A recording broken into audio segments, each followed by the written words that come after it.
Welcome, ladies and gentlemen, to another live episode of Speak On It Post Game Live. We're here after Game 3 of the Eastern Conference Finals with the Celtics and the Heat. Heat get the win in a very interesting, strange game. We're going to get right into it. It's just me and my man. We've got the Mad Producer in the building, Podcast Poppy. We're out here. It was a great game. It was a great game. Heat win 109-103, but that does not tell the story. Heat were up 26 in the first half. I think they cut it to 21 by halftime. Yeah, Boston went on a nasty run that cut it into, I think, and 19. Then they cut it to like 15, at halftime. Yeah, Gave him a little Tatum bit hit his only three of the night at the buzzer to bring him into halftime. Before the half. It was a very good game. It was a fight. It was Bill Simmons on Twitter who said, "Great job by Miami making it into a football game and not a basketball game because Boston wasn't prepared." I wouldn't go that far, but he's biased. So no, but I think there's sentiment to that. He was like, because they played more physical. They did. Than Boston did. They absolutely did, and Boston wasn't prepared for it. And my takeaway is, like, his stat sheet may not be great, but Victor Oladipo was the player of the game to me. He was the guy who changed how Boston ran their offense. He had a not great stat line. He was like 1 for 5 from the field with like 5 points and 4 steals, but he was massive in forcing or having his hand involved in some of these turnovers. Boston with 23 turnovers in the game. 19 of them were steals. 19 steals for the Heat. 19 steals for the Heat off of 23 turnovers. So it's not as if Boston was just being like super careless and throwing the ball away. They were giving the ball away. Like, they were getting clamped up. They were forced turnovers. There was a sequence in the third quarter when Jaylen Brown was going supernova, like couldn't be stopped, where Oladipo just straight up said, "That's mine," gets the ball to Max Strus on a layup. Tatum comes down the next possession, "That's mine," forces another fast break layup, and then Brown again, "That's mine." And then they started doing the thing that I hate the most in NBA is this fucking switch defense, man. They know that Victor Oladipo is giving Jaylen Brown fits, and they're like, okay, well, here's a soft screen. Now Max Strus is guarding you. Go cook. And then it let him get hot. And he did. And he absolutely cooked. Hot. He ended the game with 40 points, 9 rebounds, 6 assists, which is phenomenal. But if you're looking on YouTube, you see that key number there at the end? 7 turnovers. It's that stat that I've been saying since the first round, where that turnover stat, if that thing's over 5, you're probably not winning. If your star players has 5+ turnovers, you're probably not going to win that game, no matter how good of a game you had. Jaylen Brown, 49-6. He missed like 5 shots total all night. Like, he had a phenomenal night. He was on fire. But he was giving the ball away. On fire tonight. He was giving the ball away, and he left was what? And right. And -5. They cut it. He was -5 with 40 points, which is not good. Between him and Jason Tatum having 12 turnovers total or 13 totals? 13. Yeah, 7 and 6, 13 turnovers total. Your 2-star players can't be giving the ball away. That's literally at the bare minimum 26 points. Yeah. Literally 26 points in a possession. That is way too much to overcome. Which, that's not even counting 3-pointers. Not even counting 3-pointers. Or and ones. Like, especially you're just when you have Bam going off. Bam did exactly what I said was going to happen. He wasn't going to shoot 6 shots total again. Like, Spo made it a point to make Bam the focal point early and often. And he had himself a 29-point, 31, 10, 6. And played 42 minutes. He played a great game. Offensively, Bam was awesome. Kyle Lowry, even though he had like a soft stat line of 10 and 8. Yeah, 11 and 6. 11, 6, 11 and 6. and 1 rebound, 4 for 11. Like, massive. 29 minutes, came out, made an impact. Had one of the big steals at the end of the game off the inbound pass that Mike absolutely loved. I mean, I'm a big Kyle Lowry fan. It does me great joy to see Kyle Lowry doing well. It also does me great joy because James does not like Kyle Lowry. So whenever Kyle Lowry does something well, I have to point out to James that Kyle Lowry did something well, just so he can understand that that's world champion Kyle Lowry. Yeah, no, that's world champion Kyle Lowry. I was on the boat of you probably don't play Kyle Lowry because you don't really, like, with these hamstrings, you can really fuck them up. But he came out and looked like he didn't lose a step. They were watching his minutes, only 29 minutes. And they're probably going to keep load managing him a little bit because guys like Gabriel Vincent didn't play great tonight. But Oladipo, man, that's the only thing I can really say, especially since Jimmy Butler wasn't able to come out because he had knee inflammation at halftime. Like, that was Boston's chance. That was Boston's chance to really come in and, like, show that, like, they wanted to win, but they didn't want to win this game. They could not hold on to the ball. They gave Miami every chance at the end of that game to stay alive. Every chance. That's what said the turnover. Jaylen Brown did all of that, and then in that last 2 minutes, just had he had an awful pass. Sometimes Jaylen Brown likes to do too much, and I it's hard for me to do this because I've been a Jaylen Brown hater for, like, all of his career, but, like, he's doing things he's not great at doing. Like, he's not a great ball handler, yet he's constantly doing the tween, step back, pull up 3. Like, I'm not saying he's a bad 3-point shooter, but, like, you probably shouldn't be the one taking that shot.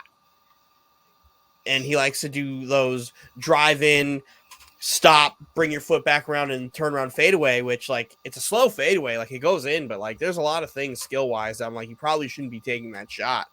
And a team like Miami can capitalize on that and take that ball away like we saw them do. And then I think it was Kyle Lowry who was in on the jump ball when they tried to when he had to toss it up out of that mid-range shot. Like, they were all over them. And they did a great job. There was a lot of bodies hitting the floor, a lot of guys getting hurt. Like, this was physical basketball tonight. Marcus Smart having his Paul Pierce moment, followed by Jason Tatum having his Paul Pierce moment, and that's when I knew Boston wasn't going to win. All their good juju that they've fucking accumulated went away. You can only have one Paul Pierce moment. Yeah, Jason Tatum's, I don't want to say it's extra because I'm not in his body. I don't know what happened, but his, like I said, you can't not look at that replay and not know that Marcus Smart really rolled that ankle and probably should not have come back in this game. But warrior, he's a warrior, man. Tough son of a gun. Came back and hit a 3-2. When he hit that 3, yeah, that was a nice step back 3. I was like, oh no. And when Marcus Smart came out, that crowd went absolutely nuts. And it's like it's again, it sucks that this is the Boston Celtics. Because, I wish this was any other franchise. I'm rooting for Boston because I picked Boston and I really, really like Jason Tatum. And again, I think this is Jason Tatum's coming out party where it's like, hey, welcome to superstardom. But, like, you can't have a game like you had tonight. Like, there's no way. If this was Kevin Durant who had that game having 10 points, everybody on First Take in the morning would just be like, he's a bum. Not clutch. Not clutch. You need Steph. You need this. But, like, this is where, as people who watch the sport and, like, are going to be creating narratives, this is where it's like you have to hold the guy accountable like you would hold a LeBron, a KD, a Kawhi, a Paul George, a Steph, a Ja. Like, this is the step you took. This is the criticism that's got to come your way. You can't play like a bum. You cannot. This was exactly my criticism for Jason Tatum all year, where it's like when the moment gets a little big, he kind of doesn't show up. Granted, we haven't seen it at all in this playoffs until right now. He's been unbelievable in the Milwaukee series. He didn't have a game this bad. He didn't have a game this bad. He didn't have a game this bad, but even in the Milwaukee series, he was available on defense, and he did what he was supposed to do on defense, which kind of makes up for it. And then he came back next game and was on fire. Yeah. Which so, like, I expect him next game to come back and be on fire. Yeah, one of my, shout out to Kareem, one of my Boston Celtics friends, who's like, Jason Tatum, I expect 50 out of you on the next game. 50's a little much, but I would not be surprised if we get 40. As long as we get like a Jason Tatum masterclass the next game, all will be forgiven. Like, we'll forget about the 10-point fucking 6 turnover game. But this is where it's like you got to hold them accountable. Can't do it. But this is where we see, though, because this is where series turns. Game 4, 5, and 6. This is the meat and potatoes of the series now. This is the first must-win game of the series. Yeah, because Boston has to win next game. If Boston loses game 4, series is over. Pack them up. Pack them up, and it's gonna. I do not want to see another 2 short series because that Golden State series is getting packed up too. But I need this to be a full series, at least 6. Like, I need to see them consistently fight, but we don't know what the Jimmy Butler status is going to be now.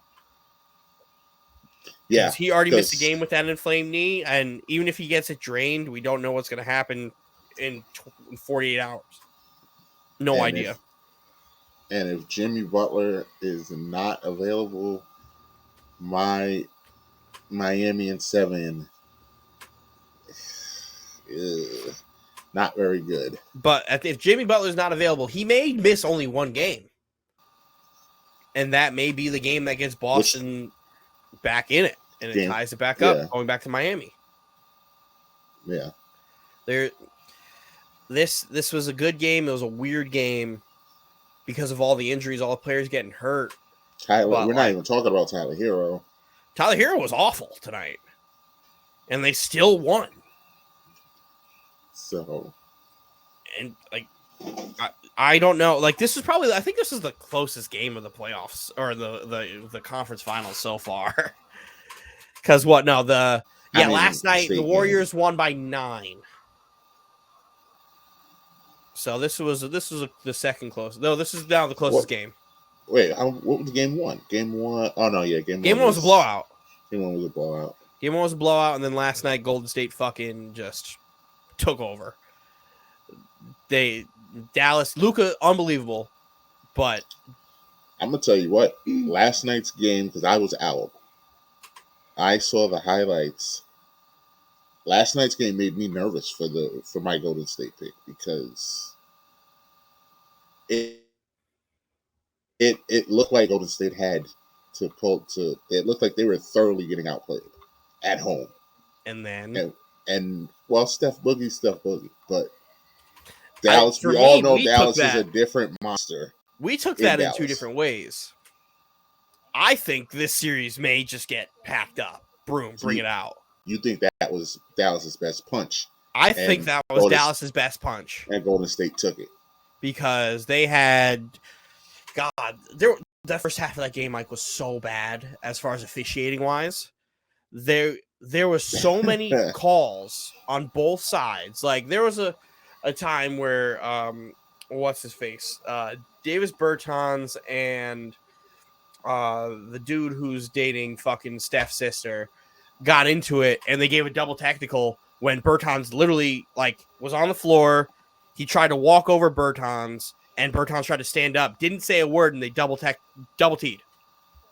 Well, that's just the default for everything now. It's just it was piss poor. Like, Draymond got a technical in the first 4 minutes for talking shit, and then proceeded to just say whatever he wanted to whoever he wanted, and almost got into an altercation with Reggie Bullock. And nobody was going to call a double tech. Nobody was going to call another double technical. Draymond knew that he paid the Draymond tax, and now can get away with murder unless he punched somebody in the face. And then he ended up fouling out at the end. But they were up 20 going into halftime, and I'm watching the game with Janice, and she's like, "Oh, are you worried?" I'm like, "No, the Warriors have Steph Curry." Yep. And mind you, I would like to let the world know that I won all of my bets last night. Because I picked Steph Curry over 4.5 threes, and he hit that in the first half. I had Steph Curry with 30 points plus the Warriors win, hit that, and Warriors money line, hit that. Yeah, I wish you would have showed me that parlay. I might have partook in Well, I that. did that individually. I should have. I did them all individual bets. Oh, okay. To try because that was a nice little win there. Nice little win. Okay. I snagged Warriors money line at plus 230 when they were down 20. Nice. So I was like, let me steal this because they're coming back. Nice. It was a nice game. Jordan Poole had himself a game. They literally sat Steph and Draymond for like the first half of the fourth quarter. Like Jordan Poole and Otto Porter and those guys were balling. That's why Golden State is scary. I can't believe that what was it 538? I think it is. Mm-hmm. Have them as the least favorite team to win the championship. Yeah, I don't understand that. I don't understand that. What basketball are you watching? To me, they are the team to They're beat. the favorite. They are the favorite to me. Like, there's no way they aren't going to win the NBA Finals. They are a better team than everybody here. I do think it's a bad matchup. I think Boston's a bad matchup for them, but I would pick them. I would pick them against Boston. I'd pick them against Miami. I'd pick them against anybody at this point. Like, the Steph Curry, Jordan Poole are instant offense, and then you have this just hidden, just like you don't even know what Clay is going to be. Because Clay's either going to give you 15 or he's going to give you 40. Mm-hmm. And then you also have Draymond, where Draymond's just going to get in somebody's head, and he's probably going to be following around Tatum all day, because that's their four, unless they go in a big lineup, and they put Robert Williams and Al Horford out there, which would get them run off the court. And he's going to have to. I don't think he runs Williams off the court. I don't think he runs. No, he would run Al Horford off the court. He might run Al Horford off the court. They're going to switch, and their off-ball actions are so ridiculous. Steph switching on Al Horford. We're gonna sit there and think Al Horford has a fucking chance. We're gonna sit there and watch Steph cook him up. Steph will cook him up and delightfully pack his ass up and send him back to Santiago. Like, back to the island for you. Like, there's I don't think there's any way. Like, this is. So, I mean, we're jumping a little bit, but does that mean that you're picking Golden State in the next game? Because I'm picking Dallas tomorrow. I'm picking Golden State. I originally picked Golden State in 5. I don't know, because I think they can pack him up in game 4. Like, the way Dallas came out and they had the lead, they let it go, and they let Golden State get fucking hot and confident. Now you got Steph hot dogging. Steph hits like 6 threes last night, and it's like, well, he's back. They fucked up. He's so good. He's so good. Absolutely fucked up. Because Luka had a game. Luka had a great game. Brunson had a great game. Dinwiddie played great. But the rest of that team is fucking bad. The rest of that team is fucking bad. And Golden State has a bench. Mm-hmm. So, like, I don't know how the rest of that series is really gonna go, because I think it ended any moment. It's liable to end at any moment. But like I said, I'm taking the opposite route from that's Dallas going, you know what? We can play with these guys. And if we just clean up a little bit, we can play with these guys. And we're going home where we can't miss for some reason. So all of that, I'm going to take Dallas next game. And Golden State has not been good on the road in these playoffs. So they have not, but I feel like that changes this series, because this is by far the worst team as a whole that they faced.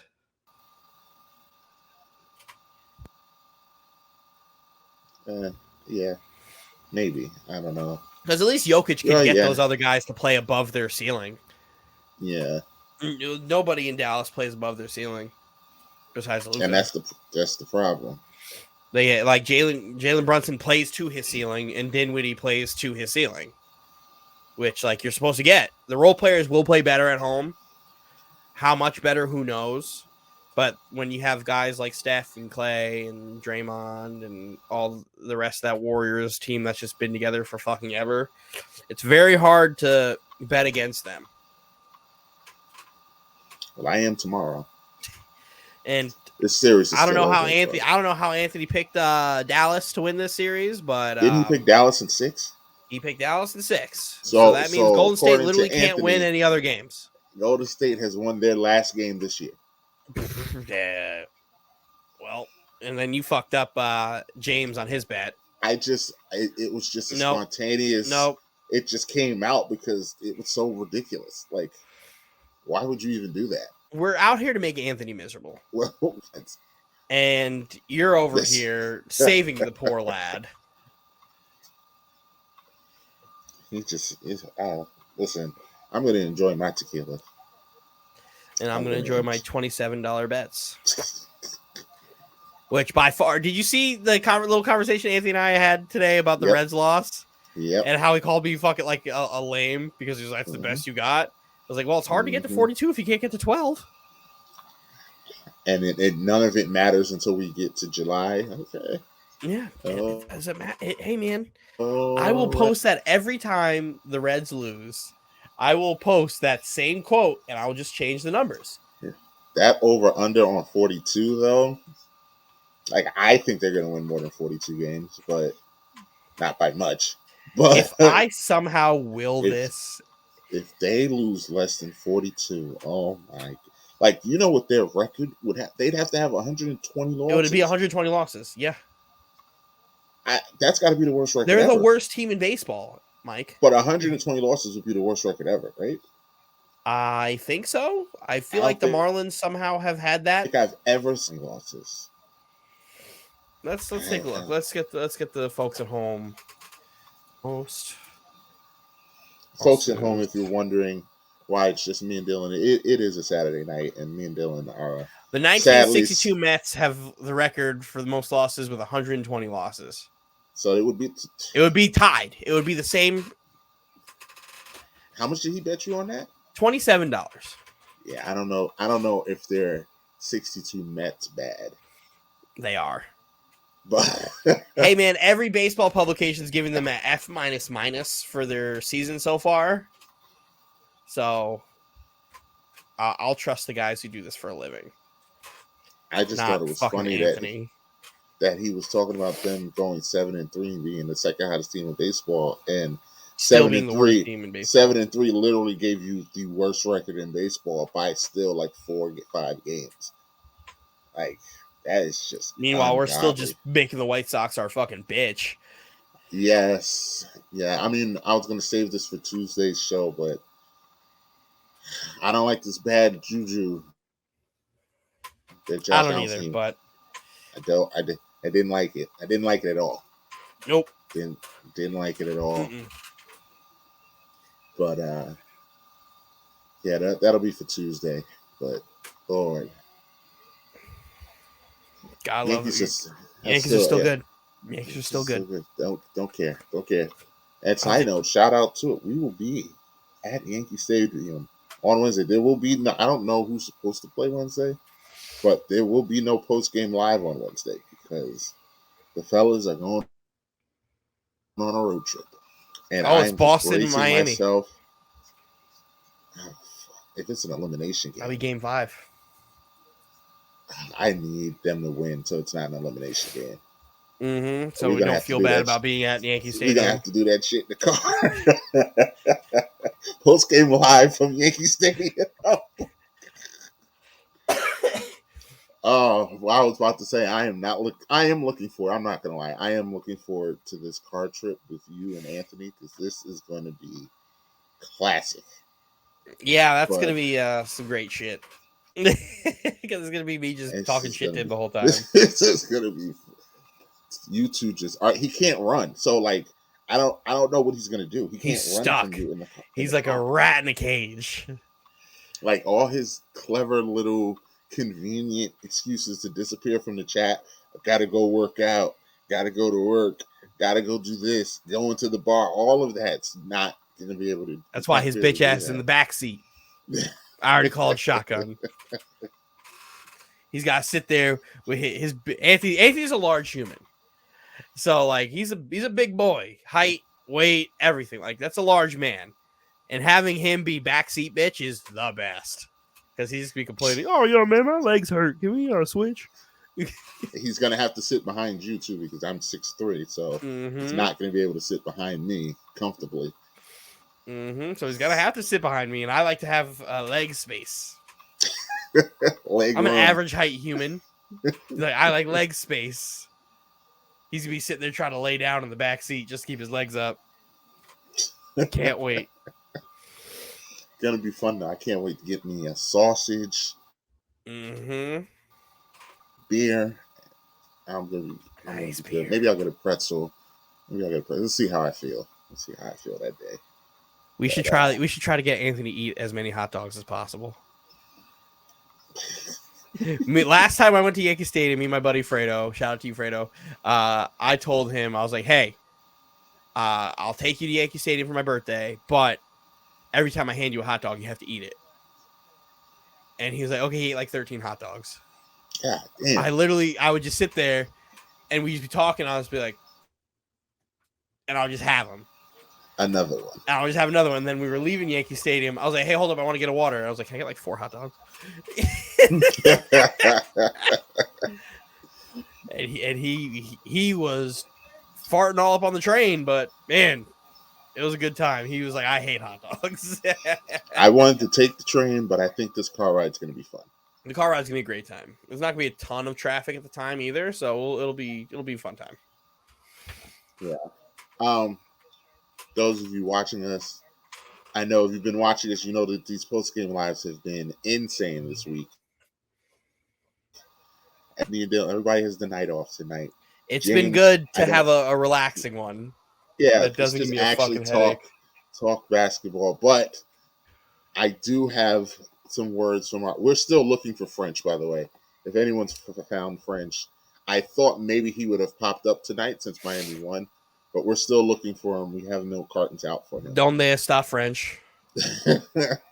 Donde está? But he has some questions that he needs to answer, but I do have some words from our Boston correspondent who did make sure to get in his takeaways from tonight's game. Actually, Celtics took an L, but shout out to him for still, taking it on the chin, taking it in stride. He called Kyle Lowry, my guy Kyle Lowry, and bam, the X factors for the game. He said the Celtics missed an opportunity tonight, like you said, Dylan, and they had 2 silly moves cause turnovers. He said Jason Tatum did not play well. The Heat defense on Tatum shut down our offense. Besides Jaylen Brown going off, need to make sure that I included. It's still fuck Miami, but good win. It was a good game. That was the best game of the playoffs so far. Or of the conference finals so far. But hopefully it gets better.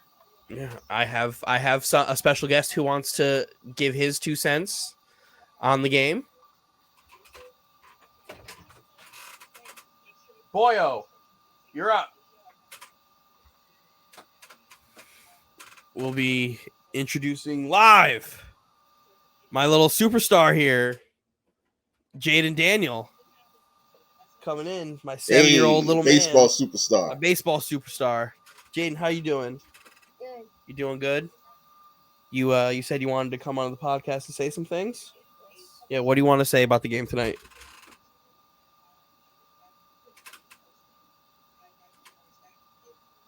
Anything. Oh, he froze. He froze. The bright lights. But it's all right. He's a superstar. You want to say that again? Go ahead. Don't turn over the ball. Sound advice. Thank you, buddy. I would have gotten more. Close the door. Close the door.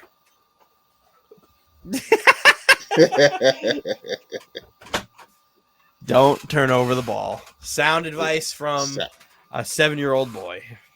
Hopefully the Celtics listen because they need it.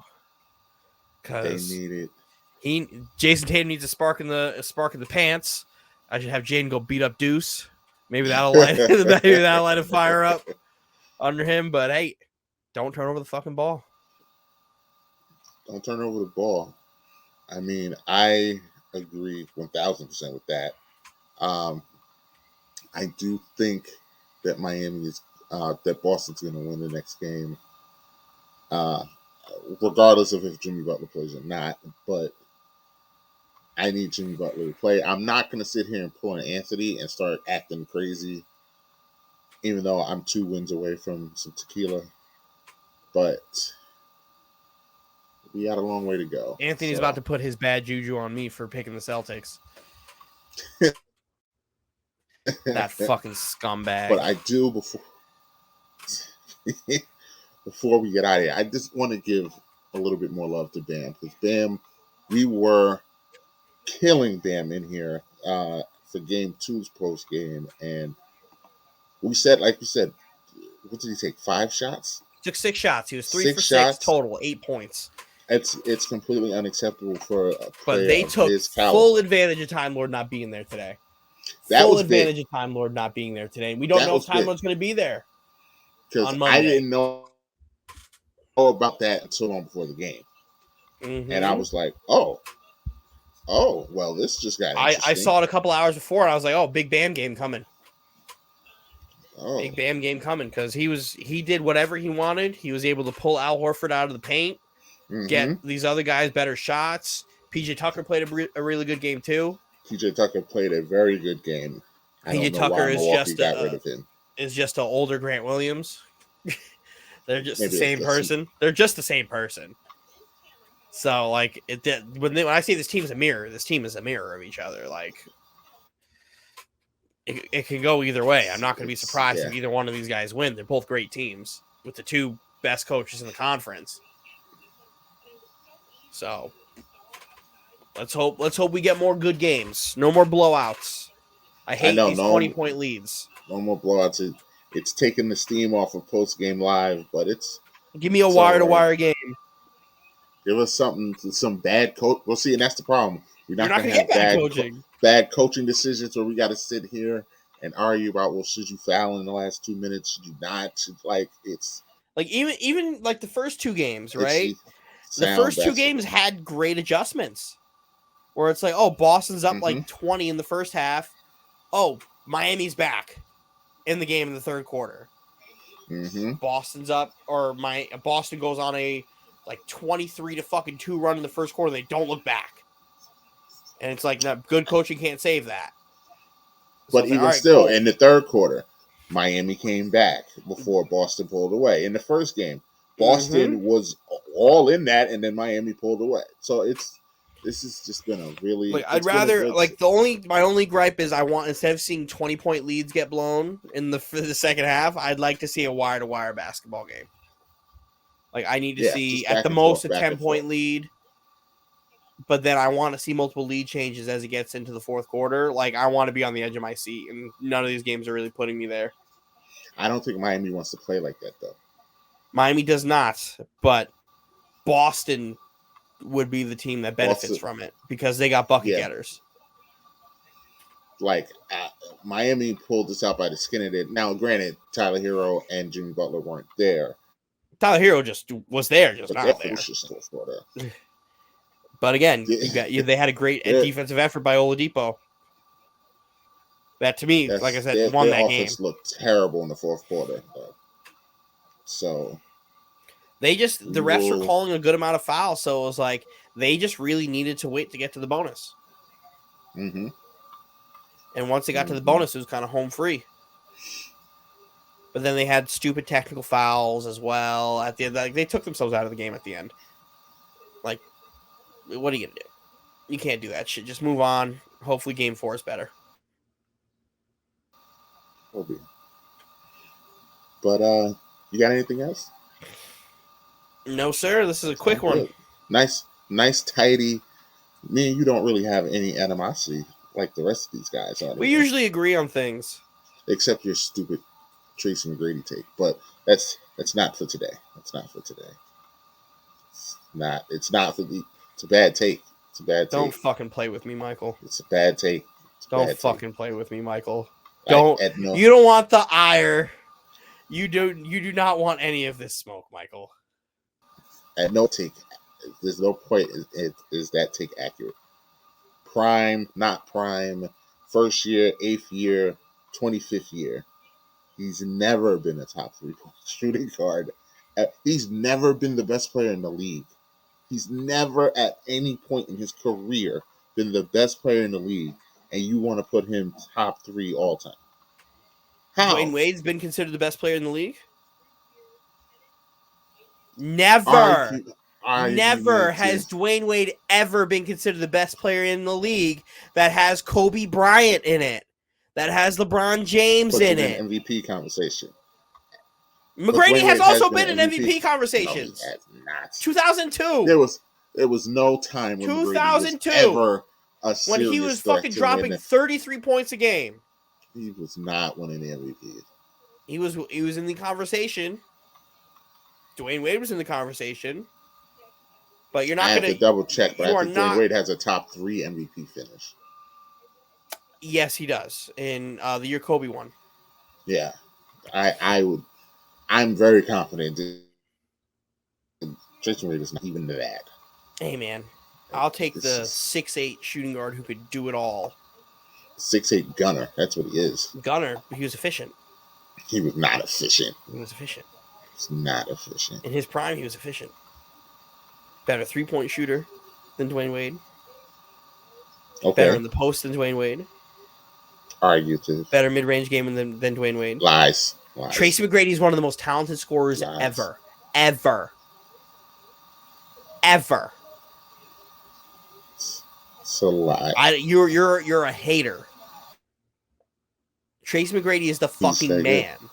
And if he didn't have any injuries and if he had a clean career, people would be talking about Tracy McGrady like he's the 3rd best shooting guard of all time. And he was the only guy giving Kobe buckets.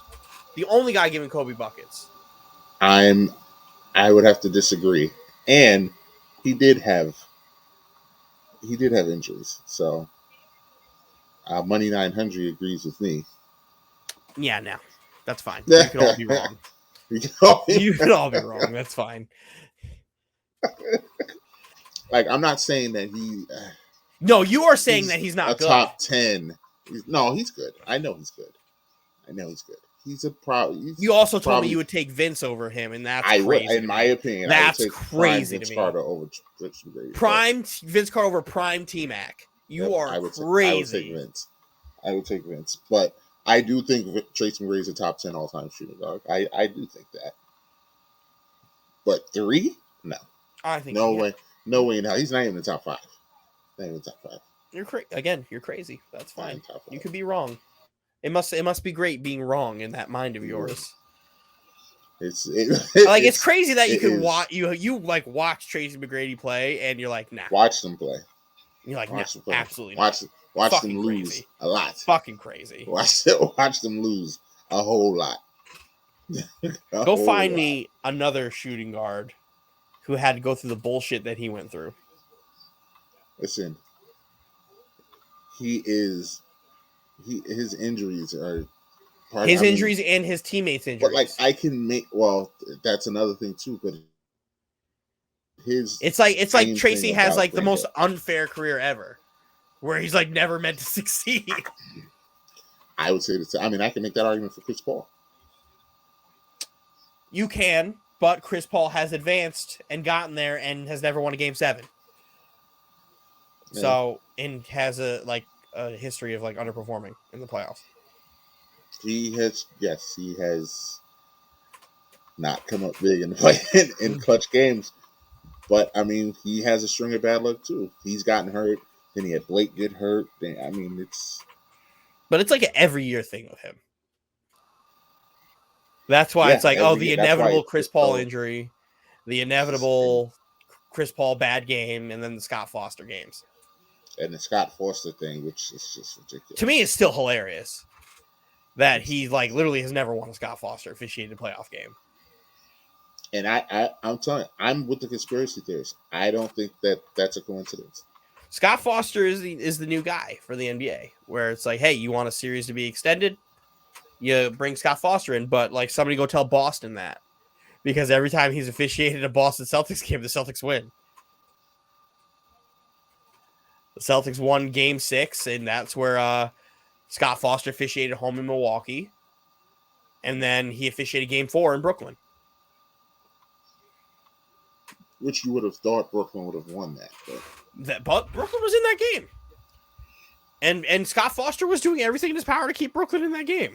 This is true. And then we had the Blake game, where Blake was just going sick. But we can't talk about that anymore. So, yes. We have one. Yes. Yes, you are the only one to fix that. Just if you were wondering, yes, you're the only one. Yeah, we'll be back. We'll be back here again. What's tomorrow? Sunday. We'll be back here tomorrow. These days are all blurring together. We got a lot going on tomorrow. We do have a lot. Tomorrow's. I'd be okay with skipping a post game tomorrow. We'll see how tomorrow goes. Yeah, because tomorrow's gonna be a tough one, especially because I got a lot of work to do. We've got a lot of filming, promo stuff to do, and we got a lot of learning how to use this equipment to do on the fly too. It's a lot going on tomorrow, so we'll see. Keep your eyes. Last time you'll see me with this fucking mop. Me too. Last time I'll be cleaned up. Cleaned up nice. It's hoochie daddy summer. Thighs out, chest out. We're out here. So yeah, I mean, we will. Yeah, here you go. I mean, it's just the two of us, but you gotta have this solo. _ podcast Poppy _ on all social media platforms. Appreciate everybody who's texted me, left comments, shared the podcast. You guys are the reason we keep doing it, and your continued support is much appreciated. So thank you guys. We're out here grinding through these post games, trying to just make it through. Definitely, I echo those sentiments. We are grinding. That is an understatement. I'm about to have a stiff drink. Maybe I still got to get ready. I mean, I still got things to do for tomorrow, so I'm lying. But thank you for watching all the platforms that we're on: Twitch, Anchor, Apple Podcasts, Google Podcasts, Spotify, YouTube, wherever you find us. We appreciate it. Like, share, subscribe. We do this for you guys. We appreciate. We do get to hear and see the feedback. We appreciate the love. We're only trying to get better. Better. Like I said, we do have more special guests coming, more fun, more craziness coming. If you want to be on, just let us know. Hit us up. We'll figure out a way to get you in here. But if I was IAM_MBJ on all the socials. Shout out to the OTTR podcast. And yeah, that is all that we have for tonight. Nice, clean, crisp episode. And I will end it with that. Fuck Ryan Tannehill. Yeah, that's not. Fuck that guy. He's a stinky bitch. He's a bad quarterback. He's still better than your quarterback. He's a bum. He's a fucking bum. He's better than that quarterback in poo bum. Minnesota. He's a bum. Better. Bum. And I can't wait to. I'm actually going to put it down at $5 since DraftKings wants to have Titans over under at 9. So take the under. That's how you feel? I'm gonna take the under. Take that over.